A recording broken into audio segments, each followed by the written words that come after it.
Bonjour, comment vous allez, les activités? Donc, je suis ici à Ouédraogo, dit le fermier d'Afrique. Donc, moi je viens par cette vidéo, voilà, et vous dire à mon humble avis pourquoi les agriculteurs du Burkina Faso et en Afrique en particulier ne s'en sortent pas. À mon humble avis, il y a 5 raisons. Il y en a plus, mais aujourd'hui je vais énumérer 5 raisons, voilà, qui empêchent le développement de l'agriculture en Afrique. Premièrement, il y a les besoins de gros moyens en un temps record.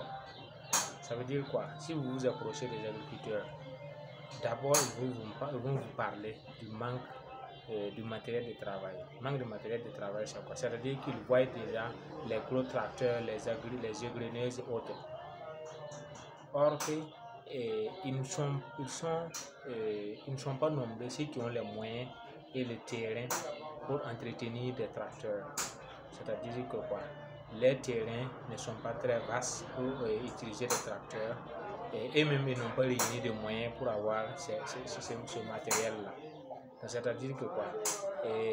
Ils ne veulent pas commencer petit, agrandir leur terrain, avoir de l'expérience et réunir les moyens avant d'avoir les gros moyens. Ils passent leur temps à critiquer et vous voyez, alors nous sommes au 6 mai. Partez au village voir combien de personnes ont déjà fini de préparer leur terrain.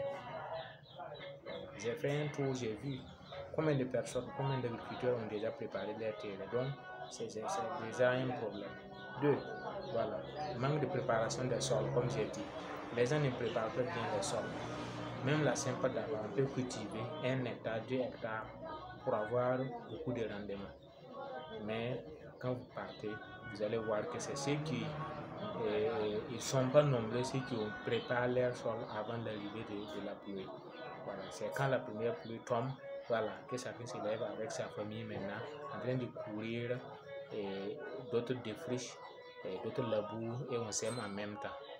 Donc ça veut dire que c'est très difficile. Entre le troisième niveau, il y a l'ignorance. L'ignorance, ça veut dire le manque de techniques modernes d'utilisation. Même les jailles, les demi-lignes et autres, il y a des gens qui ne savent pas comment on va les faire. Or qu'à l'heure là, il faut avoir une technique de conservation d'eau, conservation d'humidité dans votre sol, voilà, pour pouvoir avoir un bon rendement. En 4, nous avons la paresse. Il faut dire que beaucoup sont des paresseux. Partir en ville, les gens n'ont pas d'activité fixe. Ils n'ont même pas d'activité comme ça. Voilà, mais ils passent leur temps en ville à crier que la vie chère, c'est quoi? Les denrées alimentaires sont inaccessibles. Or que on peut aller cultiver et puis réussir. On peut aller dans la transformation. Pour dire que nous, on n'aime pas créer. Nous, les Africains, on n'aime pas créer. Voilà. Si on ne peut pas concurrencer les produits importés, c'est qu'on ne sait pas créer.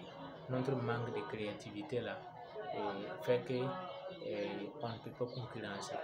Parce que s'il n'y a pas de créativité, on ne peut pas améliorer les rendements. Et si on n'améliore pas les rendements, voilà, ce qu'on a eu ne suffit même pas pour manger, n'en parlons même pas de les vendre, voire les vendre à moins cher. En 5, il y a le manque ou bien l'insuffisance de pluie. Et je vous dis que ça c'est très rare. Même en 2 mois de pluie, je vous dis qu'on peut cultiver et puis avoir un bon rendement. J'ai fait l'expérience, je suis enfant de cultivateur et je sais que dans ma famille, ce qu'on gagne, c'est juste pour consommer et pour vendre. Et depuis, chaque année, j'ai toujours mon champ. Malgré que je mène beaucoup d'autres activités, j'ai toujours mon champ. Et j'utilise les moyens modernes, les techniques modernes pour produire. Voilà. Donc, mais l'insuffisance de pluie n'a jamais été un frein à la production, à ma production personnellement. Voilà. Parce que j'utilise des techniques dans un sol très aride. J'utilise des techniques de conservation d'eau. Et les prochaines vidéos, je vais vous montrer quelles sont les techniques que j'utilise. Et cette hivernale là, je vais vous révéler beaucoup de techniques qu'on peut utiliser avec nos sols pauvres, voilà, de l'Afrique de l'Ouest pour avoir un très bon rendement. Et ça, il faut dire que ça se trouve dans le mental, dans la détermination, dans l'enthousiasme. dans l'amour de son travail, accepter que l'agriculture peut développer un pays. Parce que l'agriculture donne presque tout ce qu'il faut pour développer un pays. Voilà. À travers l'agriculture, il y a l'industrialisation qui vient, la transformation et autres, et on peut beaucoup s'en sortir. Donc sur ce, je vous laisse ici et prochainement des vidéos très intéressantes, en tout cas arriveront. Voilà, des vidéos très intéressantes arriveront, et je vous invite en tout cas à d'abonner à ma page, de partager, d'aimer la vidéo, de partager avec vos amis. Et cette année, on va voir que nos sols pauvres en Afrique là, en réalité ce sont nos têtes qui sont pauvres, ce sont nos cerveaux qui sont pauvres, mais pas nos sols qui sont pauvres. Sur ce, c'était ici à Kaouda, le fermier d'Afrique. Bonne journée à tout le monde.